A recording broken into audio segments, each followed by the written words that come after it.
और जब भी दुस्साहस करेंगे ऐसे ही पिटोगे जैसे बरेली के अंदर पीटे गए। नमस्कार दोस्तों, एक बार फिर से आपका स्वागत है द रोज शो न्यूज पर। दोस्तों, उत्तर प्रदेश की सियासत में इन दिनों सबसे गर्म मुद्दा है आई लव मोहम्मद विवाद। जी हाँ, कानपुर से शुरू हुआ यह मामला बरेली तक ऐसा फैला कि सियासी गलियारों से लेकर सड़कों तक हंगामा मच गया। और अब इस विवाद पर समाजवादी पार्टी की युवा सांसद इकरा हसन का बयान योगी सरकार पर सीधा वार करता है। इकरा ने कहा है कि उत्तर प्रदेश में जो सरकार चल रही है उन्हें ना तो संविधान का पता है और ना ही इस देश के नागरिकों के अधिकार का। इकरा ने सरकार की आलोचना करते हुए कहा है कि इसका स्तर दिन ब दिन गिर रहा है और इसे मिट्टी में मिलाने का काम अंततः जनता ही करेगी। आखिर क्या है पूरा मामला, क्या है पूरा विवाद, चलिए विस्तार से जान लेते हैं। बस वीडियो पूरा जरूर देखना। दोस्तों सोचिए, अगर कोई अपने धर्म और पैगंबर के लिए मोहब्बत जताए तो क्या यह अपराध है? क्या आई लव मोहम्मद लिखना इतना बड़ा खतरा है कि उस पर मुकदमे दर्ज हों, दुकानें सील हों और लाठीचार्ज हो?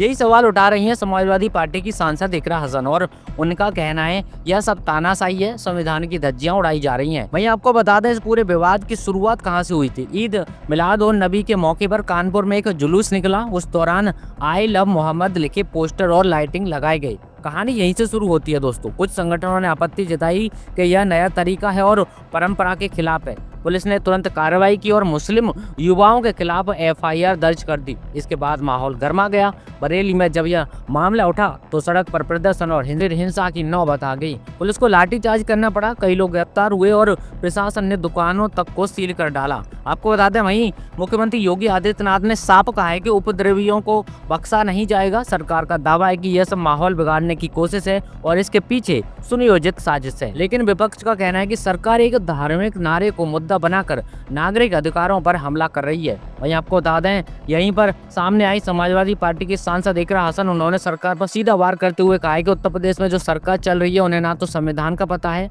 और ना ही इस देश के नागरिकों के अधिकार का। यह सरकार तानाशाही रवैया अपना रही है, लेकिन याद रखिए जनता इस तानाशाही से छुटकारा दिलाएगी। अगर किसी ने अभद्र टिप्पणी की होती तो समझ में आती, लेकिन किसी त्योहार के मौके पर अपने पैगंबर के लिए मोहब्बत जताना गलत ठहराया जाना अस्वीकार्य है। इकरा ने कहा है कि आई लव मोहम्मद हुजूर पाक कहना अमन और भाईचारे की निशानी है और ऐसे लोगों पर कार्रवाई करना मोहम्मद की आवाज को दबाने जैसा है।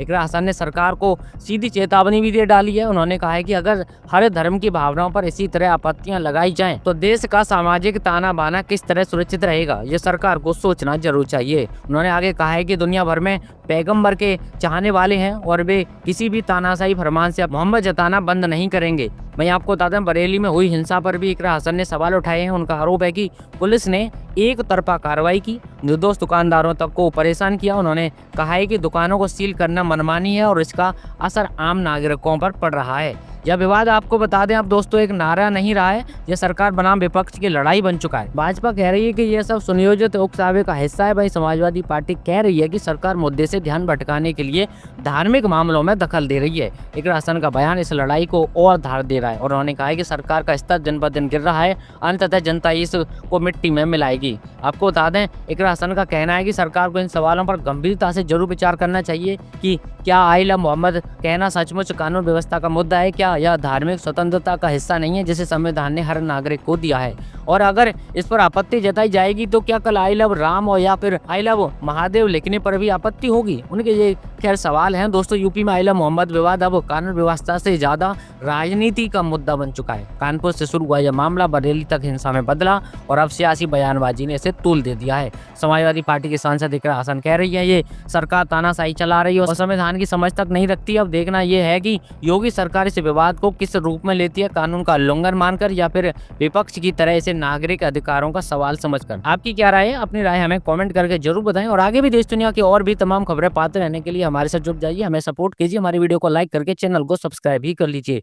चलिए जल्दी मुलाकात होगी अगली किसी और खबर के साथ, तब तक के लिए अपना ख्याल रखिए। नमस्कार, जय हिंद।